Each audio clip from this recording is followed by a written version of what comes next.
So what are spheres of influence? So that sort of set up the Cold War with the idea, and we call it a Cold War only because the great powers, the thermonuclear powers, did not come to blows. They did not go to war, but there was proxy wars. The problem, though, is the United States got a little bit too big for its britches and started intervening in a lot of other places, or not intervening where it probably should have. And here I'm thinking of Rwanda. We don't want states to have nuclear weapons. It wasn't a perfect thing during the Cold War in the 90s. We did have some proliferation, but it was relatively tamped down. If you think about the number of states that have nuclear weapons, India and Pakistan joined the nuclear club. But there are also medium powers, like regional hegemons, Yes. like Turkey, for instance, in Central Asia. So how does that work out? Is it clearer? Is it more confusing for leaders, for communities? It's very difficult for outside powers, medium, smaller powers, to understand how they should maneuver. But on the other hand, he's very transactional, and if there's a deal to be had, at least the current U.S. administration will listen. And I think the bottom line is, Hamed, what I would say is I think what we're facing, and maybe we forget this, is we live in a truly global world now. Right? So it's sort of that chaos theory when a butterfly flaps its wings. What's happening in the smallest places is impacting. And so for me, it's a sign of just how truly global the world is, that the United States can't really extricate itself from one part of the world.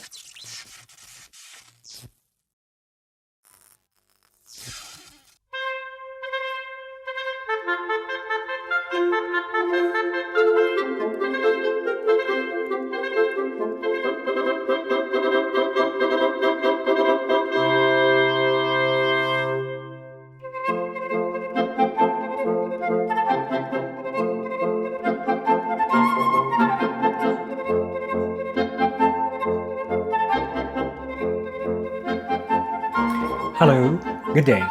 Welcome to another episode of Metamorphosis with Hamed Al Ghaithi.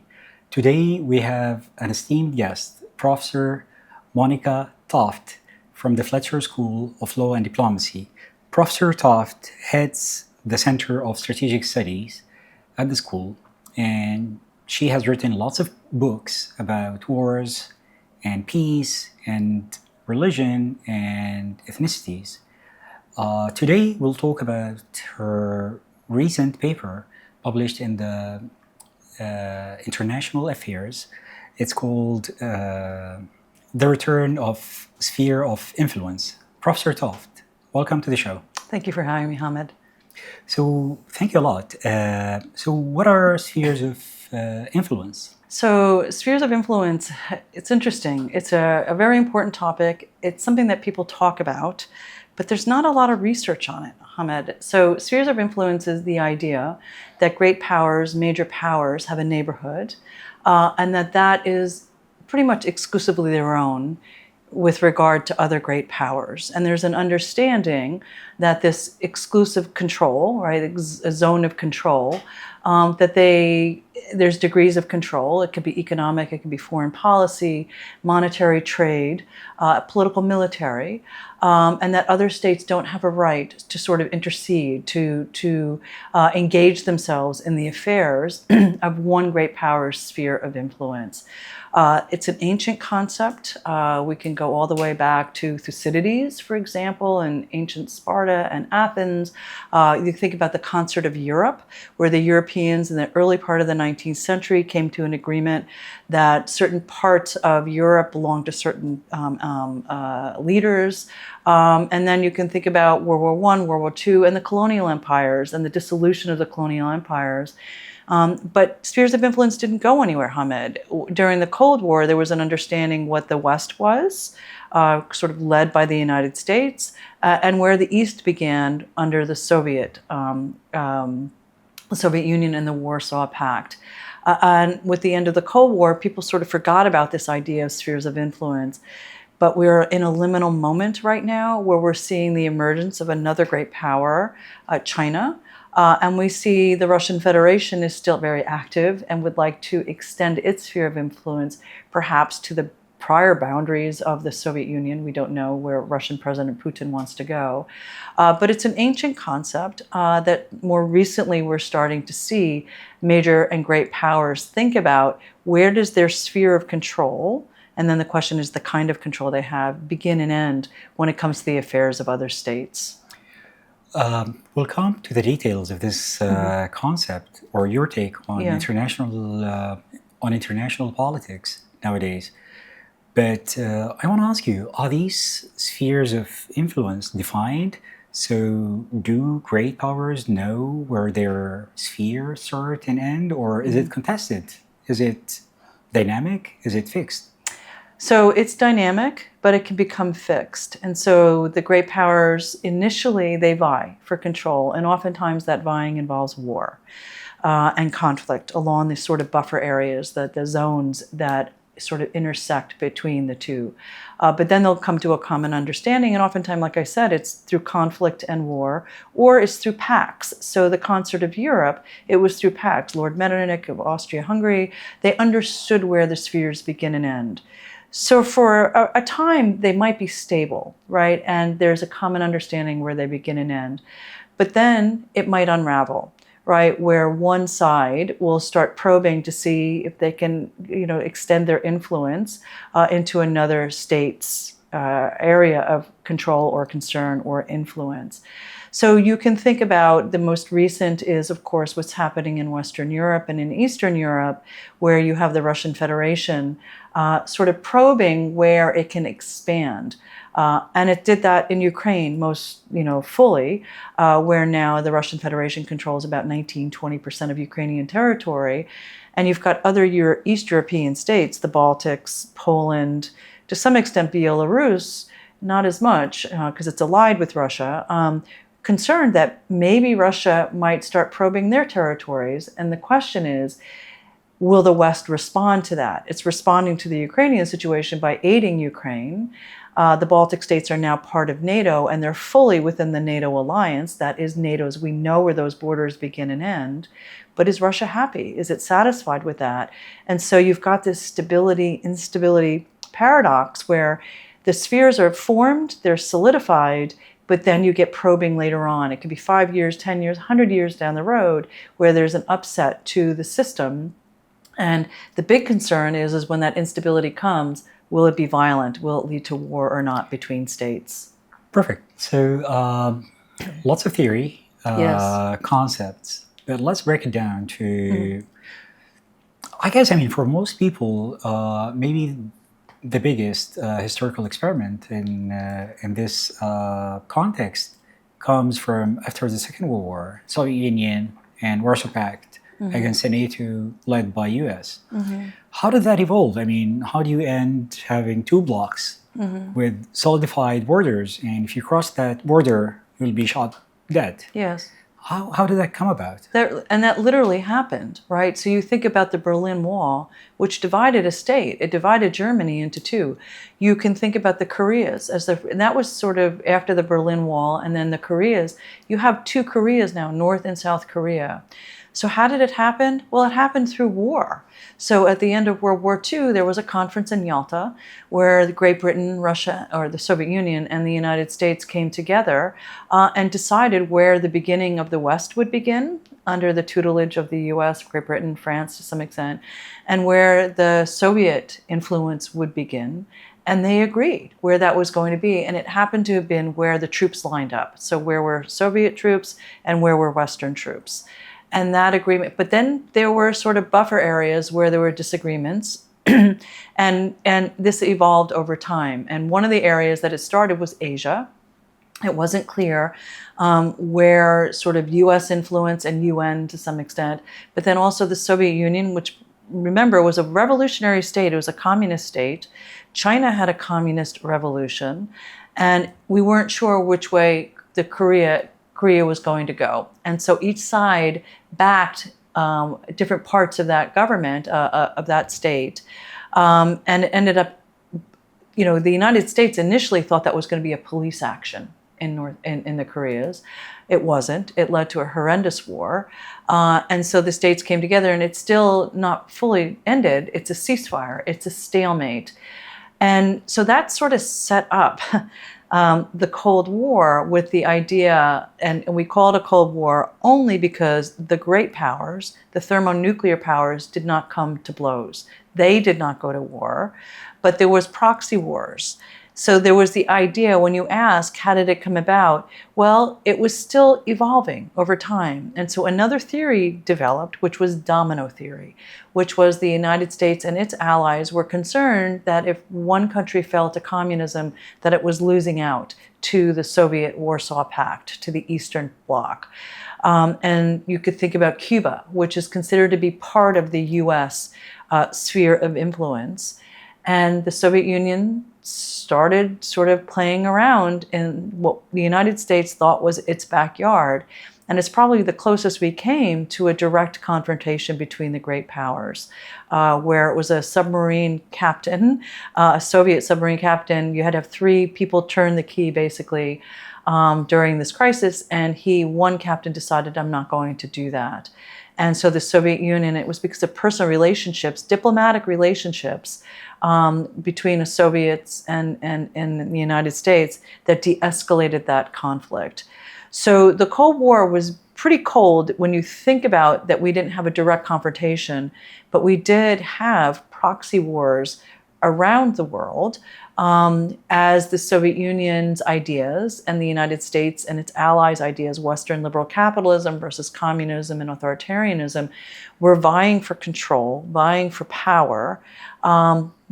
Many people suffered. There were many proxy wars around the world, but they didn't end in thermonuclear war. And there was a lot of tension as each side was trying to figure out how to push back that sphere and that trying to get control of these sort of hinterlands between the two spheres. So it evolved. But I would say by about the 1970s, 1980s, when we have arms control agreements, it had been settled down. Enough of the proxy wars had been fought. Although we can think about Latin America, El Salvador, you still had a fight. In other countries, in Nicaragua, where you had one side abiding by communist ideas and another one abiding by liberal Western ideas or business associates and stuff like that. So it was still constantly evolving, but the threat of the two great powers coming and contesting and vying, that was sort of kept at bay because there was an understanding that they weren't going to challenge the core, the heart of what constituted their sphere, each other's respective spheres. So basically, if we want to sum it up, towards the end of the Second World War, the Allies back then, they met Yalta, yes, and they decided to carve out maps. So they agreed on certain parts, like Europe, for instance, because Europe was very important. It was powerhouse. It was rich and lots of educated people. I mean, the Germans had lots of assets, I guess. Yes. But they didn't discuss the rest of the world. So, and then, of course, they agreed on Europe. They drew the lines on the map. And then in Asia, East or South, like Vietnam, or Africa, or Middle East, or Latin America, competition evolved over time, and then sort of, although the maps or sphere of power was in flux, but somehow they managed over time. And they managed. No, that's exactly right. And you've got to remember that this was also the period of decolonization, and so you have many leaders throughout the developing world and even in the developed world trying to figure out which way they were going to take their country. Were they going to develop a socialist communist system, which would have been a threat to the West, or are they going to develop something more in line with a democratic system? And we could even think in the heart of Europe. And what's worrisome about Europe is that when war comes to Europe, we tend to get world wars. Right? Because I think the stakes are so high, is that even in Europe, we got confrontations. So you can remember Hungary and in Czechoslovakia, where the Soviet troops came in because there were demonstrations where those populations wanted a freer, i.e. a more Western liberal order or type of governance, and the Soviet Union felt compelled to bring troops in and repress both of those countries. So even in places where we thought it was settled, or at least the Soviets did and we did to some extent, you still had contestation.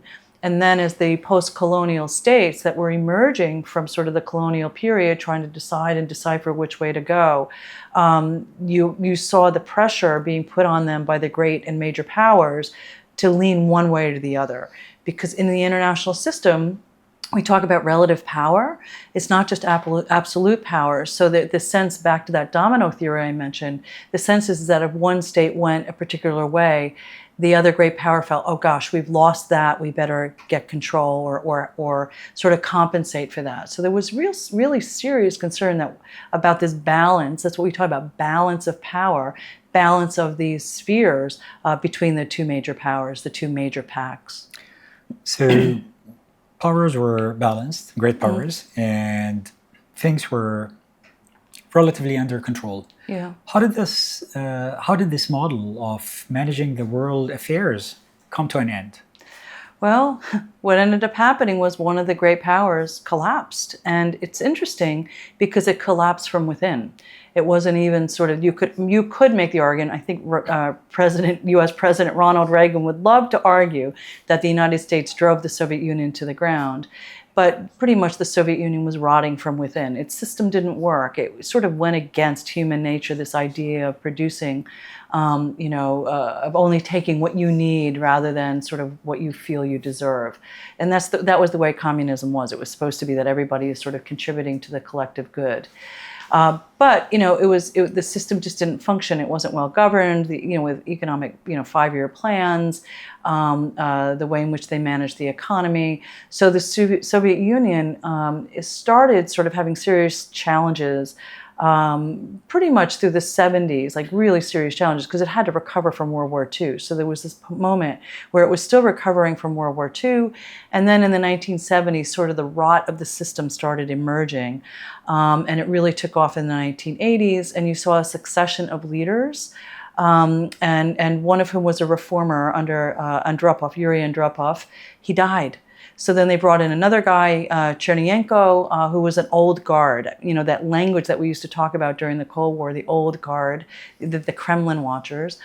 He died. And so then we had Mikhail Gorbachev come in, and Mikhail Gorbachev tried to rejuvenate the system. He didn't want to get rid of the Communist Party. What he wanted was a more humane system, so glasnost and opening up, and perestroika, a restructuring of the existing system. And he ended up allowing for people to freely express themselves. And some of them said, well, I don't know if we want to be under the yoke of Moscow. And so you started seeing independence and nationalist movements, and sort of nominally those republics and oblasts that were named for groups of nations. You can think about the Chechens, the Tatars, the Baltic states, the Estonians, the Latvians, the Lithuanians. They started pressing for greater autonomy, and then eventually independence. And it was sort of a split with Boris Yeltsin, who eventually became the first premier of the Russian Federation, the first president of the Russian Federation. And between 1989 and 1991, the Soviet Union basically collapsed from within. Once that happened, the United States emerged as sort of the dominant power.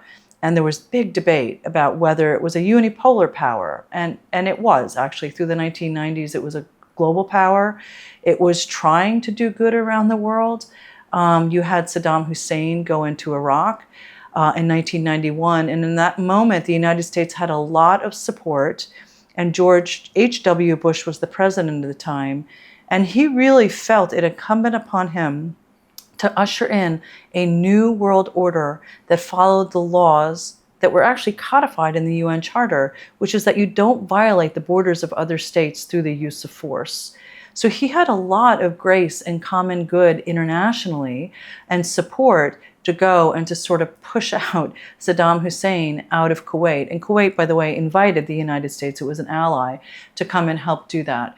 So the problem, though, is the United States got a little bit too big for its britches and started intervening in a lot of other places, or not intervening where it probably should have. And here I'm thinking of Rwanda.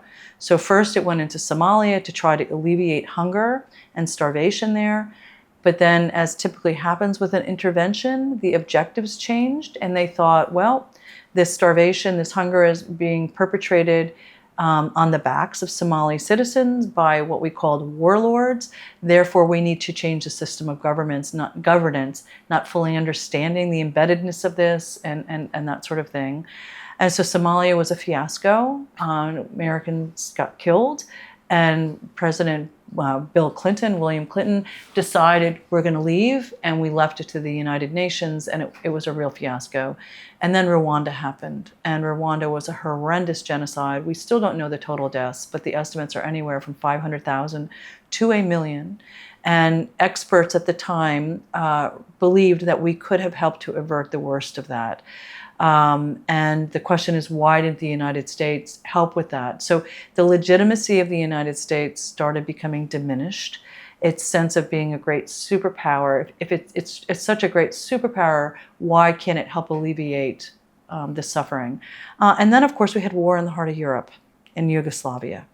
And that lasted for years. And again, if the United States is that strong and powerful, why is it that it can't help alleviate that? And part of the reason is that it and its allies didn't agree about what needed to be done. And you still had an active Russian Federation that was still a major power. And we didn't fully acknowledge that. At the same time, we expanded NATO East, which seemed to be a threat. Now, there was countries asked to be part of the NATO. They were asking to be part of the EU, but it threatened Russia. And so you build up through the 1990s where the United States started acting a little bit too unilaterally, right, with sharp elbows.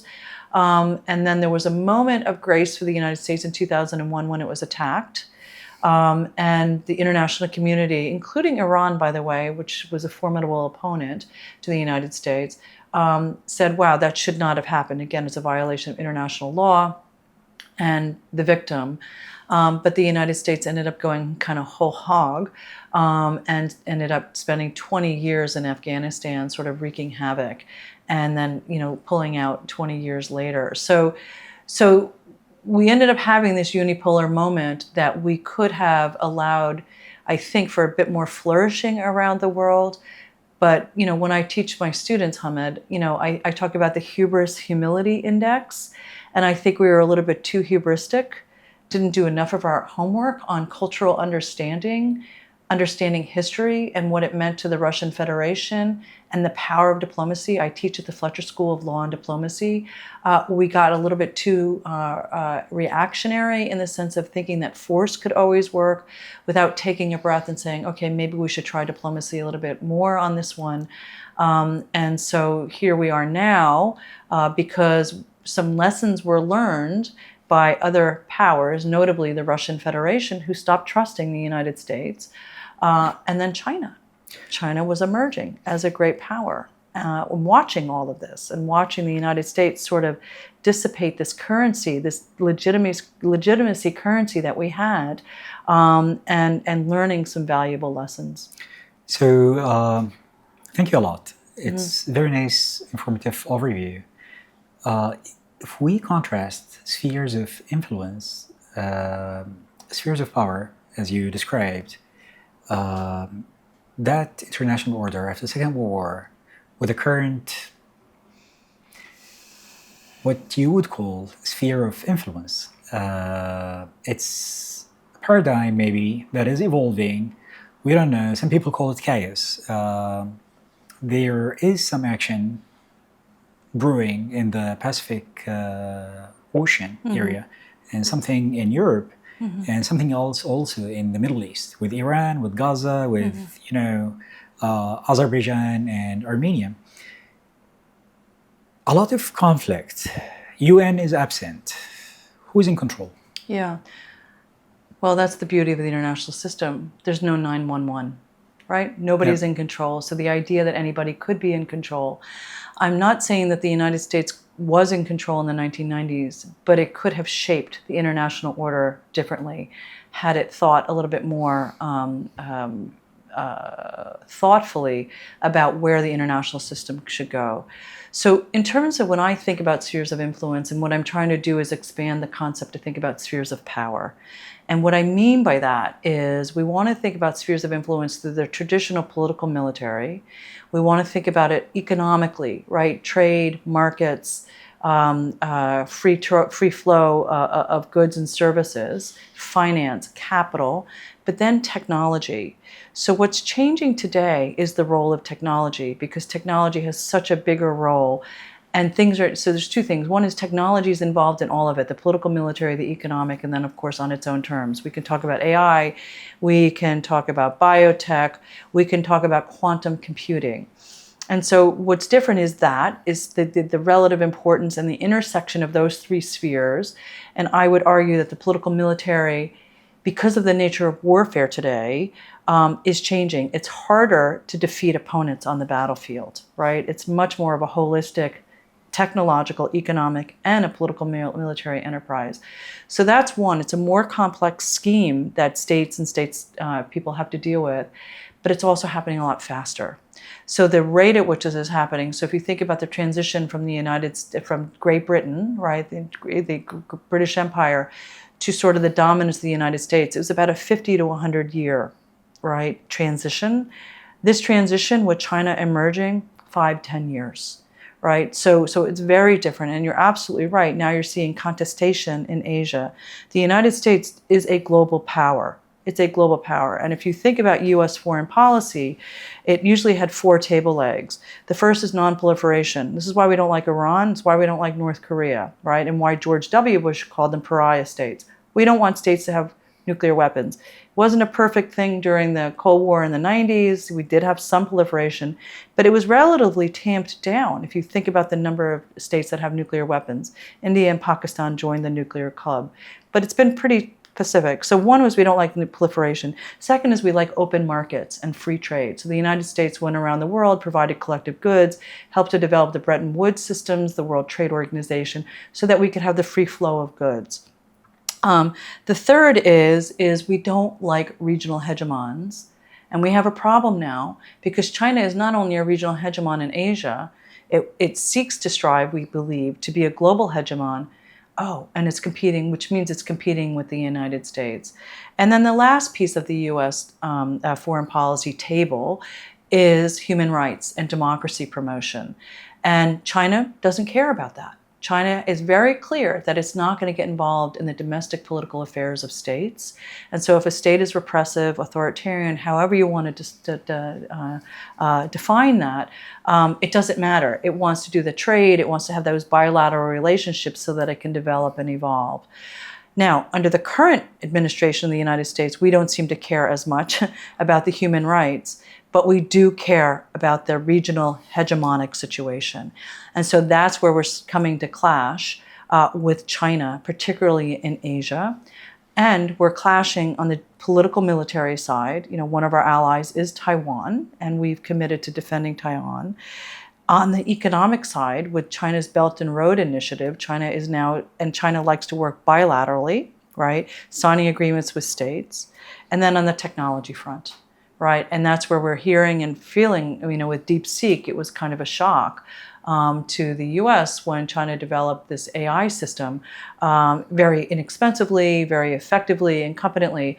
And so you're seeing these challenges. And China's made it very clear that it wants to dominate in the technology space. So the spheres of power, right, and the rate at which the change is happening does make it feel a little bit chaotic because it's happening with such speed. And the intersection of those domains, it's kind of hard to get your head around. If we move this one, what happens over here in the military sphere? What happens here in the economic sphere? And just to give you an example, I mean, you mentioned Azerbaijan and Armenia. That is the first conflict where we had a new form of modern technology win a war. And that was with drone technology, and that was with swarming of drones. And those drones came from Turkey, so here's trade, economics, Armenia lost territory, lost control of territory. Nagorno-Karabakh now is clearly in the hands of Azerbaijan. And it sort of made people wake up and say, wow, maybe this intersection of technologies with military and then, of course, with economic, we really need to understand that synergy, right, that intersection and interdependence across those different domains of power. That's a great bit. I don't know if this model provides a hope for smaller states or nightmares. Yeah. So at least, I mean, under the previous model, spheres of power, they know their destiny. They bound to one block. They protected by hegemon. Yes. They could take it or leave it, but if they try to leave it, they'll pay the consequences, right? But here, the current system, or the lack of it, as some people would argue, is in constant influx. So, country like Azerbaijan and Armenia, they're changing their alliances, strategic alliances. I mean, Armenia, after losing to Azerbaijan, now looking for new allies. I'm talking to the U.S., new strategic treaties. So, are we moving towards more stability under this understanding? Would you anticipate less conflicts, more stability, or is it constant chaos that leaders of medium, small countries don't know what to do? Because, of course, there are superpowers on the air, but there are also medium powers, like regional hegemons, Yes. like Turkey, for instance, in Central Asia. So how does that work out? Is it clearer? Is it more confusing for leaders, for communities? I think it's a great question, Hamed, and I think the answer is it's both, in the sense that, and what I mean by that, it can be advantageous to smaller and medium powers, but it can be also more fraught if they're not smart in what they do.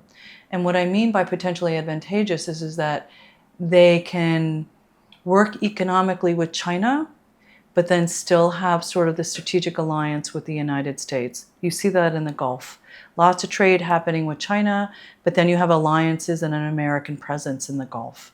And Singapore, the same thing, trading with the United States, with China and the United States, actually, but then hedging. So I talk about in the article, the Foreign Affairs article that I published in March about the return of spheres of influence, about hedging, right? So smaller and medium powers, they will need to hedge their interests, but think about it economically, the political, military, and then also technologically.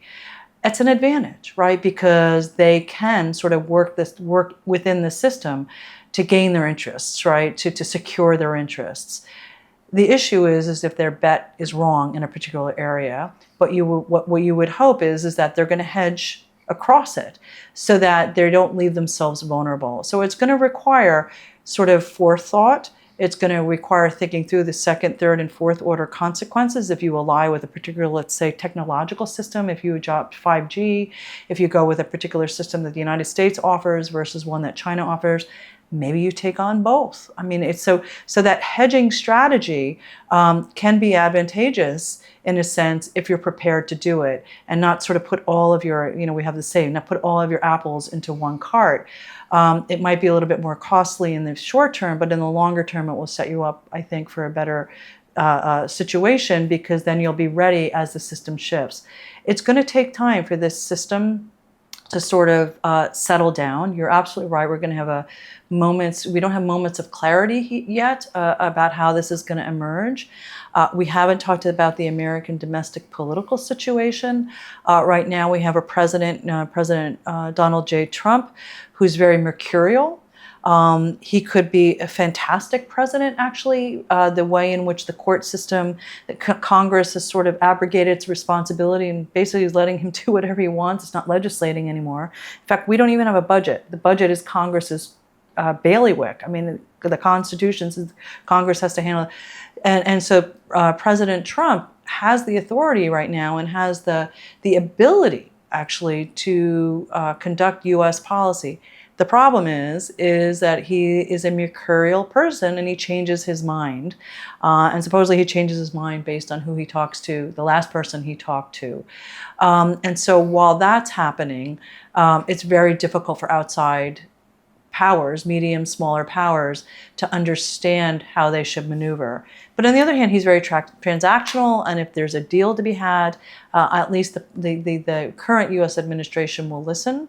And so I think there has to be deafness parties have to be deft. They have to be capable. They have to be forward-thinking, and they have to understand that they're going to have to hedge and balance their interests with the interests of the great powers who are vying, right, for influence. They are vying for influence. So I think it could potentially be an opportunity. It doesn't necessarily have to be complete vulnerability and chaos. They can continue to sort of strike deals that are good for them, but then also guarding their interests longer term down the road. Cool. So let's look at it from a different perspective. Yeah. So it's very difficult for medium, small states to navigate this confusion because 6 years ago, you only had to factor the tanks and missiles, the hard power. And now, I mean, as you explained, the power itself is diffused to 3 or 4 forms, right? Technology, economy, and of course, hard power, like tanks and ships. How do great powers contain their clashes in these domains? So 50 years ago, like if American soldier crossed the Western German border to the East Germany, he or she would have been shot, right? Nowadays, how does that work? It's not only soldiers now. You talk about ships, trade, taxes, tariffs, and you start like seizing assets of your enemies, like with what happened with the Russians across the world. So how do great powers manage the complexity of their relationships? I mean, we don't have New Yalta, right? Yeah. So we don't have We full don't. agreement. Yeah. So how one of the does it things, work? so one of the things I point out in the article is that we live in a moment right now. There's a fantastic book by Albert Hirschman called The Passion and the Interests. And what he outlines in that book is how governance changed from the passions of the kings and monarchs to the interests of states. Right? And what's really striking about this particular moment in time, even in the democracies, is the personalized nature of relationships. And so what you hope is that, so President Trump has personal relationships with Putin, with Turkish President Erdogan, with, Prime Minister Erdogan in Hungary, with President Xi, with Israeli President Netanyahu. What you hope is that as these men sit around the table, because what we don't want is large-scale war. It's what we don't want, right? Because once killing happens and violence starts, it's very hard to pull that back, right? Because then emotions come in, really hardcore emotions come in. And so you never want to start a war. It's funny, when I got married, my father said, Monica, it's cheaper to get married than it is divorced, right? It's the same thing with war. It's cheaper to start a war than to end a war. And so, and by the way, he supported my marriage. It was just a bit of advice. But in any event, so what we would hope is that the individuals at the table understand. The problem is I think President Xi understands that. He doesn't want violence. I think that's right. I could be wrong. I'm not a China expert, but reading how China has been operating, I'm not sure that's the case for Russian President Vladimir Putin. And I'm not sure that's the case with American President Trump. He seems comfortable with the use of force. And so you're absolutely right, navigating this. Wars have started as a result of sanctions and Great Depressions and economic. So the question is whether these men, and it's all men at this point, are of sound, mind thinking about the use of violence, about the effectiveness of violence. And I'm nervous because we have very personalized regimes and lots of control by these men and their ability to use force. And so what you would hope is that if you come up to the brink, right, that they can have those conversations. I already talked about the Cuban Missile Crisis. That was dissipated because there was a relationship between the U.S. Secretary of State and the ambassador to Russia, that they knew each other. and they could talk to one another, and they trusted one another. And I would hope that that's the case here, that we don't get up to the brink of warfare. But what it means is that smaller states, Ukraine, the Baltic states are very nervous. I was in Latvia last spring, very, very nervous. The Caribbean right now, right? The United States is using force in the Caribbean after what we think are drug lords, right? These fast-moving vessels coming out. But in terms of the great powers coming to a confrontation, you've got to remember there is a common understanding that we don't want thermonuclear war. And so they're not going to send their own troops across the borders this is why there's no Western troops deployed to Ukraine. We understand that. The only outside troops that we know of at this point are North Korean troops fighting it as a proxy in Ukraine. So what you hope is that mindset of we don't want a direct confrontation between the great powers, because there's nuclear weapons sitting here, but it doesn't mean that you're not going to get conflict. South China Sea, there's been a couple of altercations. We're seeing it in the Caribbean. We're seeing it in the buffer areas of Europe. But again, those are kind of proxies. We're not seeing direct confrontation between the great powers. I think I'm worried after what you said, because relying on personal relationships to sustain world order is scary. Yes, I agree. For insults fly, and skins are thin, and some of these people, these men, are vindictive, and they want to leave a legacy of success. I agree, and add to that is they could die any moment. I know that they hope to live for eternity, but they could lose power. This is very possible in the U.S., at least in the U.S. for now. Yes. It doesn't change. Yeah. But we've seen this in Germany with Bismarck. I'm fascinated by Bismarck. He was a skillful politician, right? Yes. But after he was dismissed by the Kaiser, what happened? Yeah. All these balances and personal relationships were lost, right? Yes, exactly. So, and then, of course, the whole system that Bismarck helped sustain and build, of course, it slipped slowly but gradually to the First World War. Yeah. So here we go back to institutions, and I have to say, I'm an American citizen. I'm proud to be an American citizen. The wild card in all of this is the United States.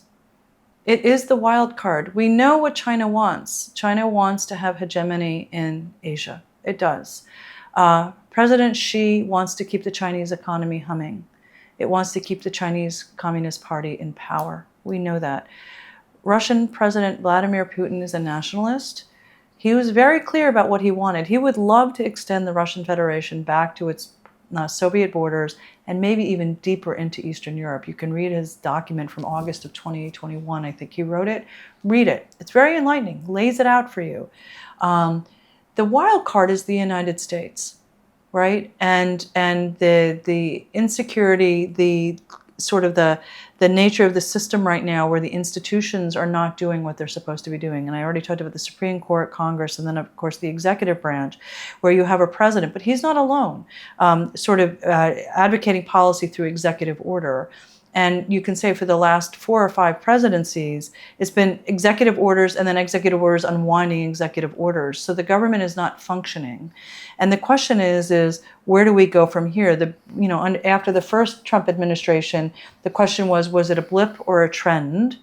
And once he got elected the second time, by the way, with more votes, right, more than half the citizens of the United States voted for him into power. He's a legitimate president. People are saying it's now a trend. I don't know about that. The question is there going to be a big enough crisis in the United States for people to say, okay, there's too much power. Yet just yesterday, right, there was a second rally about no kings, 2,600 demonstrations around the country for no kings, because there's too much power right now vested in the authority of the executive. And it's not just the executive branch, it's the executive, that person, and whether we can get corrections to the American system. And I and many colleagues of mine have been writing about, please wake up Congress, please wake up Supreme Court, because this is not the nature of the system that our Constitution put up with the balance of power within. And you asked me, how do we end up today with this new sort of liminal moment Well, the Soviet Union collapsed from within, right? And here we are with the United States. So you're absolutely right. You have a right to be nervous.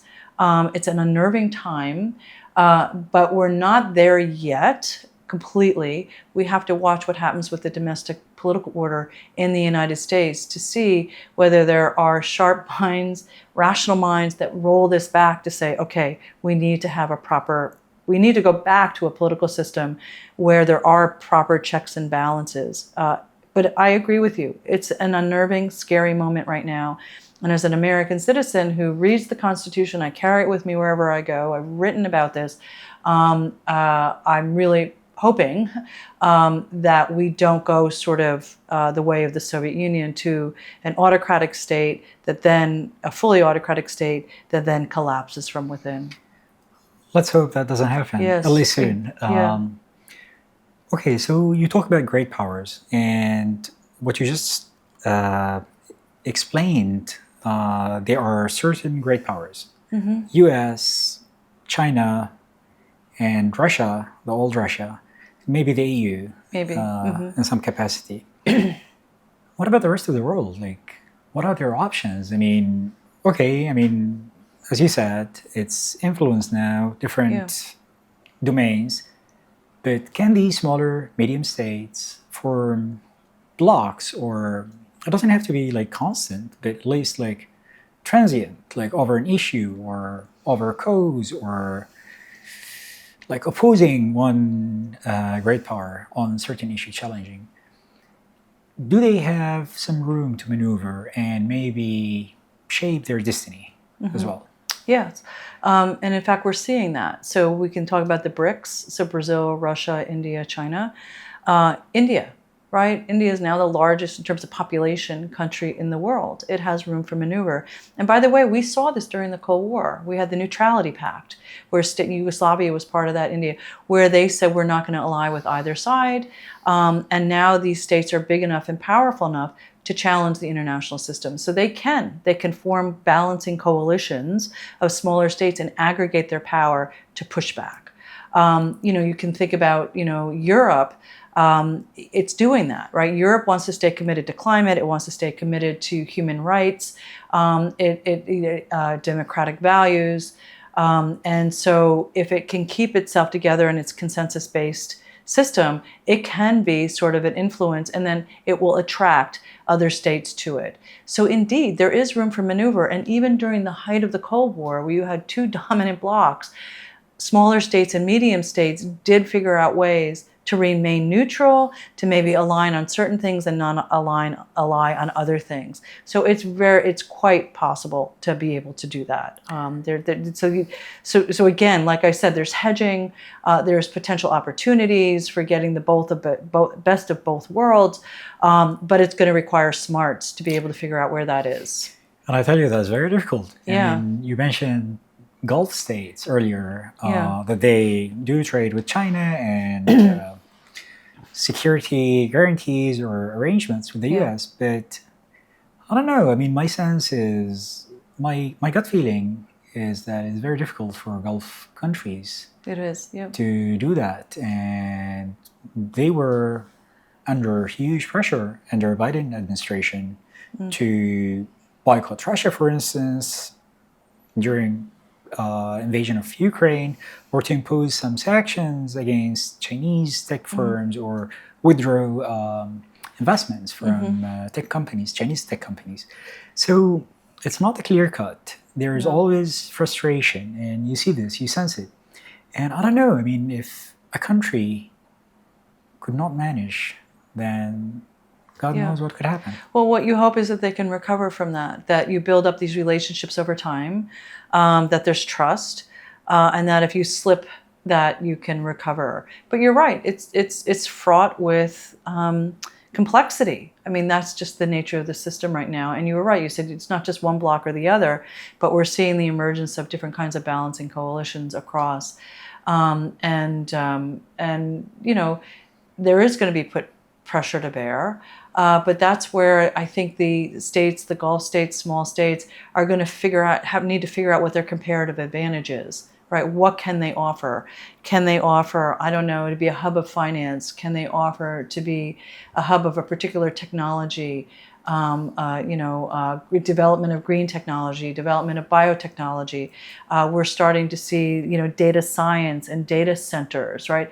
So figuring out what they can offer that doesn't necessarily make them indispensable. You learn nobody's indispensable, although rare earth elements are pretty indispensable. But so that they can sort of develop a comparative advantage that then can help sort of position them to have punch a little bit more above their weight, and or find allies, right, that can help them to push above their weight. Another question that troubles me. Yeah. Big powers have more or less like constant policies or postures in certain parts of the world. Like, Yeah. for instance, we see the American posture in Middle East after the Second World War. Yeah. It didn't really change that much. I mean, pro-Israel, pro-Gulf states. Yeah. Trying to create some order. Now things are changing. The meaning of great power and their positions relative to each other is changing. Can we expect drastic changes in historically long-held policies? And I have two in my mind: U.S. policy in Middle East and U.S. policy in Taiwan. Potentially. So, and already I think you're seeing that. This is why the Taiwanese are very nervous. And again, we're not sure where this administration is in terms of abiding and meeting the commitments that other administrations have made. Potentially. In fact, this well before, let's say, this current Trump administration, there was talk about the shift to the east, right? That the United States needs to we don't need the Middle East anymore with the shale gas revolution. We're now a net exporter of oil, right? And so potentially you could see huge shifting. But there seems to be this ineluctable pull of the United States to the Middle East, in part because of its relationship with Israel. But the United States, I think you will be seeing some shifting. And I have to say, having been and traveled around Europe, there's questions about NATO itself, because the United States is part of NATO, and whether the United States will back NATO should an even deeper crisis happen, and in particular thinking about Ukraine. So yes, you're right. We're at a moment where we could see prior policies that have stood for decades, they may change. And there's the old saying, nothing stays the same forever. And I don't have a crystal ball. I can't tell you exactly what. But this change has been happening since at least the end of the Cold War. We're seeing the shifts, right? We're seeing the discussions, the conversations. There's the China watchers. They would love for us to be out of the Middle East. Love it, so that we could focus on China and the South China Sea and the Pacific Ocean, right? That's where India is growing, China is growing, we have allies there, but we keep getting pulled back to the Middle East, in part because China's here, right? In part because the Russian Federation is here, and in part because we have alliance commitments here that we've held for a long time, and we want to keep meeting them. And there's, by the way, trade to be had and technologies to be had here. And I think the bottom line is, Hamed, what I would say is I think what we're facing, and maybe we forget this, is we live in a truly global world now, right? So it's sort of that chaos theory when a butterfly flaps its wings. What's happening in the smallest places is impacting. And so for me, it's a sign of just how truly global the world is, that the United States can't really extricate itself from one part of the world. Look, we're back fully engaged now in the Caribbean. We thought that was solved. Yep. And now you have this president and this administration saying, nope, we're going to solve that one too. We're going to solve this drug problem, this drug crisis once and for all. And so to me, your question and why I think you're struggling with it is it's a sign of how truly global we are, which means that there's a feeling that we need to keep our eyes on everything, everywhere, which is a very hard thing to do for us as humans, as societies, as countries, as citizens of countries. And this leads me to another puzzle.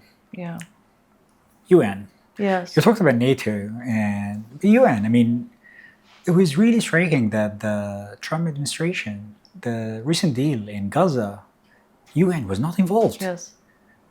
And nobody knows what is the legal framework of it. Is it international? Is it guaranteed by signatories? Is it like, I don't know. And the thing is, where's UN? Is it dispensable? Is it essential in this world? What is your take? So, you know, the United Nations, it's interesting, it gets beat up quite a bit, right? Particularly in the United States, there's a whole group, they think of it as a global governance. It's not. The United Nations is only as strong, right, and as formidable as the states are that support it, right? And in particular, the P5. And so anytime there's problems and troubles between the P5, guess what? There's going to be troubles and problems within the UN. Now, I say that, and the UN has never been a powerful entity. It hasn't. What it has been is a powerful entity in terms of discourse, conversations, allowing for difficult conversations to happen. You're right, the UN hasn't been involved, but UN hasn't been involved in a lot of peace processes. That doesn't necessarily mean it's not going to be successful, this peace process. It may or may not be. But when you have the great powers vetoing each other, the P5, and there have been calls for decades, by the way, for a reorganization and a restructuring of the United Nations, because the world's changed. I mean, the world has already changed. I've already talked about India. It's the largest country in the world, yet it's not part of the P5. Why is Great Britain still part of the P5? It's a middle power now. So the UN, you know, has never been extremely powerful as an actor. What it has been powerful as is a forum for different states, including small states, because we recognize the sovereign equality of all states within the UN, regardless of size. And so as a forum to raise issues, right, to develop aid programs, to develop I don't know, political understandings, conceptual understandings. You know, one of them is the responsibility to protect doctrine, where we can shame states that predate on its populations, you know, emerging out of sort of the UN system, in part because of what happened in the 1990s, where you had states sort of beating up on its populations, and then the United Nations saying, the states coming together within the United Nations Forum saying that shouldn't stand. Now, it was a problem in Libya, it didn't work. Again, we had mission creep there. But that was truly a case where states thought we should think about invoking the responsibility to protect doctrine. But then, you know, in other cases, Kosovo, the UN was ignored. The United States didn't get its Security Council resolution to go in, and it went in anyway. Do you see? But now you've got people understanding that was in a sense, it was a violation of the UN Charter because you didn't get permission. So the UN is important because you can discuss, you can debate, you can conceptualize, you can theorize, but it's never been sort of it would never been an independent actor on the global stage. And right now, you're correct that it's struggling to be relevant, but that's because the great powers are working beyond it. They're not relying on it in order to implement policies or implement you know, ways of doing things. In light of what you've said in this episode, I want to ask you, well, this is my last question, Okay. I promise you. Uh-huh. What about morality, Yes. ethics? How do we see using power or force or leverage or influence, however you frame it? Mm-hmm. What is moral? What is not moral? Mm-hmm. What is ethical? Mm-hmm. The UN cannot define it anymore. It's disputed. You know, the US keeps challenging the UN resolutions, and other parties do. It's not only the US. Russia and China too do that too. So how about you and me? How can we frame a conflict or dispute or some sort of, you know, cyber conflict or AI conflict or race? How do we view that? Yeah. We would like to also have an opinion about things. Yeah. How do we formulate our opinions? Yeah, what are the principles? It's a great question, Hamed, and it's a difficult one to answer, because even during a period, let's say from 1945 through 1990, or even to 2000 and today, there wasn't a common understanding ethical code. Now, we had the UN Charter, which was signed on by most states. The sovereign, states are equal and sovereign. There's inviolability of borders. You had the right to use force, but only in defense, right? And by the way, that emerged out of the Treaties of Westphalia in 1648, and that held steady, but it wasn't applied consistently. It wasn't. It's always been an ideal. And so we are living in a moment, I think right now, where it is fully contested. And, but these ideas have been around for centuries, right? The idea of the non-combatant. Who do you harm? Who, if you're armed, then you're a combatant. If you're not armed, even if you were a soldier, if you're not armed, you're a non-combatant. And I think that those ideals will hold. And by the way, that holds across religious traditions, it holds across states. But we're living in a particular period right now where there does seem to be this idea where there's contestation across different ethical and moral codes. I talked about China. It doesn't believe in going inside and looking at states and chiding states for its behavior against its citizens. So we'll have to see which ones prevail. But my sense is that these ideas, particularly coming out of the different just war traditions, out of the different religious traditions, philosophical traditions, and then got codified in international law, they're still there. They're being challenged. And I would hope that we can return to them on some level with the idea about how we conduct our affairs with one another, right? And then, of course, across states. Perfect. You were talking, you were describing things, and of course, and there was a song on my head, and I'll just read you the lyrics. It's Avishai. I tried carrying the weight of the world, but I only have two hands. And I think it really sums it up. You can't manage the world affairs yourself. You need more than two hands. Yes. And I think you need a community. Yes. But I guess that's very hard to have at this moment. Yeah. But it's not impossible. And I think folks are waking up to that. Look, the European Union has never been more united. NATO right now is working together, right, to try to defeat Vladimir Putin. There is an understanding that what he did in Ukraine was a violation of international law. It's wrong. So don't despair. There still is a recognition, and there still are states. And I have to say, the United States, it might correct itself. We'll see. Let's hope. Professor Toft, thank you a lot for joining us, for the insights, for your time. Yeah, thank you, Hamed. It's been my pleasure. Thank you.